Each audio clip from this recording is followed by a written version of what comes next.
Κύριε Πρόεδρε, ευχαριστώ πάρα πολύ που μιλάτε στο Δημοτικό Ραδιόφωνο Ιωαννίνων. Οι τελευταίες εξελίξεις μας ενδιαφέρουν εμάς και καταλαβαίνετε για ποιο λόγο. Μπορείτε να μας πείτε ορισμένα στοιχεία, πρώτα διαδικαστικά.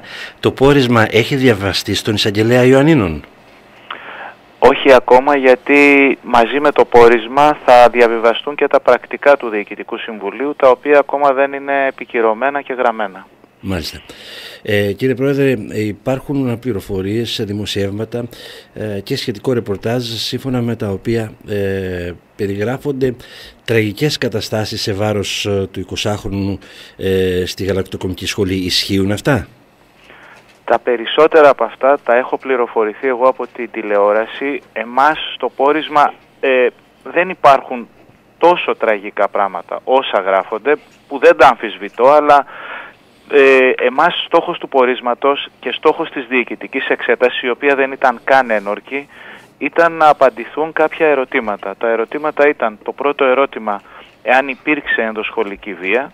Αυτό απαντήθηκε ότι υπήρξε. Ο βαθμός δεν είναι καταγραμμένος ιδιαίτερα και να σας πω την αλήθεια, εμένα με ενδιαφέρει αν υπήρχε ή όχι. Από τη στιγμή που υπήρχε, για μένα είναι το ίδιο. Μάλιστα. Και από εκεί και μετά, τα δεύτερο και τρίτο ερώτημα ήταν αν υπήρχαν κάποιες ευθύνες στελεχών του ΕΛΓΟ Δήμητρα, αν ξέρανε και δεν κάνανε κάτι και σε τι βαθμό έχουν αυτοί οι ευθύνες. Σε αυτό το ερώτημα, σε αυτά τα δύο ερωτήματα, τι απαντήσεις δίνονται μέσα από το πόρισμα?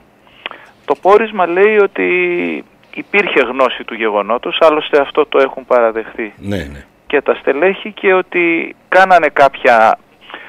κάναν κάποιες ενέργειες, τις οποίες όμως προφανώς δεν ήταν οι επαρκείς ενέργειες. Μάλιστα. Πιστεύετε ότι υπάρχουν και ευθύνες πειθαρχικές πέραν όλων των άλλων στα στελέχη αυτά της Γαλακτοκομικής Σχολής? Δεν μπορώ να προκαταλάβω τίποτα. Εγώ έδωσα το πόρισμα με όλα αυτά. Έτσι κι αλλιώς τα στελέχη της σχολής, οι περισσότεροι είναι αποσπασμένοι από το Υπουργείο Αγροτικής Ανάπτυξης. Εγώ δεν μπορώ να κάνω πειθαρχικό έλεγχο για αυτούς. Θα πρέπει να το κάνει το οικείο Υπουργείο. Μάλιστα. Η περαιτέρω τώρα διαδικασία από τυπικής άποψης ποια είναι, κύριε Πρόεδρε? Καταρχάς αύριο έχουμε ένα διοικητικό συμβούλιο για να δούμε εν γέννη όλο το θέμα της λειτουργίας σχολής, παρότι τη σχολή ποτέ δεν την έχουμε αφήσει. Φέτος, ειδικά φέτος, για τη σχολή δώσαμε αρκετά χρήματα. Γίνονται στα μέτρα του δυνατού βέβαια της Ελλάδας αρκετές προσπάθειες για να διατηρηθεί το επίπεδο και η λειτουργία της σχολής. Υπήρχε πάντως, με συγχωρείτε κύριε Πρόεδρε, υπήρχε ένα υπόμνημα, μου το ανέφερε και χθες ο κύριος Μάτζαρης και το επιβεβαίωσε, σπουδαστών της σχολής που έθεταν ορισμένα ζητήματα σε σχέση με την υποδομή. Αυτό είναι άσχετο βέβαια με το θέμα, αλλά θα ήθελα και γι' αυτό να σας δώσω μια απάντηση. Κοιτάτε να δείτε. Αρκετές από τις διαδικασίες της σχολής, καταρχάς αρκετά από αυτά που αναφέρει μέσα, είχαν ήδη ολοκληρωθεί. Δηλαδή αυτό το email έχει ημερομηνία 24 Δεκεμβρίου. Από αρχές Γενάρη η προμήθεια των fan coil και τα λοιπά, όλα αυτά γίνανε και τοποθετήθηκαν κιόλας. Και δουλεύουν. Μάλιστα. Δηλαδή να σας δώσω να καταλάβετε, ήταν σε μια διαδικασία ενός διαγωνισμού, στην οποία ο μειοδότης δεν ήταν σωστός. Εμείς δεν μπορούσαμε να το κατοχυρώσουμε σε αυτόν. Δεν είχε δικαίωμα εμπορίας. Έτσι δώσαμε στο δεύτερο μειοδότη. Όλο αυτό πήρε κάποιο διάστημα. Όπως και αρκετές προμήθειες του οργανισμού στη σχολή γινόντουσαν μέχρι κάποιο σημείο με αναθέσεις, αποφασίσαμε να γίνονται με μειοδοτικούς διαγωνισμούς. Αυτό πήρε κάποιο χρόνο. Δεν είναι όμως, πιστεύω, αυτό το σημείο το βασικό. Μάλιστα.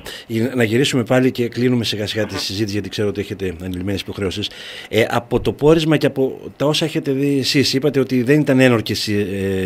Και βέβαια, εμείς σαν νομικό πρόσωπο ιδιωτικού δικαίου δεν έχουμε δικαίωμα να κάνουμε ένορκες διοικητικές εξετάσεις. Κάνουμε μόνο διοικητική εξέταση. Μάλιστα. Περιγράφονται, είπατε, σε έναν βαθμό υπήρχε ενδοσχολική βία. Σαφώς. Περιγράφονται τα άτομα, αναφέρονται τα άτομα τα οποία ασκούσαν την βία σε βάρος του 20χρονου.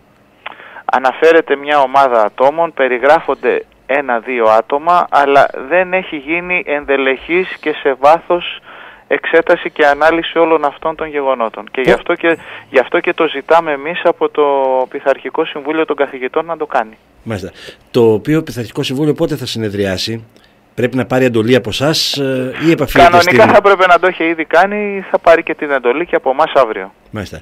Το σχόλιο σας για αυτή την υπόθεση, πέρα από την ιδιότητα που έχετε την θεσμική, κύριε Πρόεδρε, το ανθρώπινο ποιο είναι για τον 20χρονο?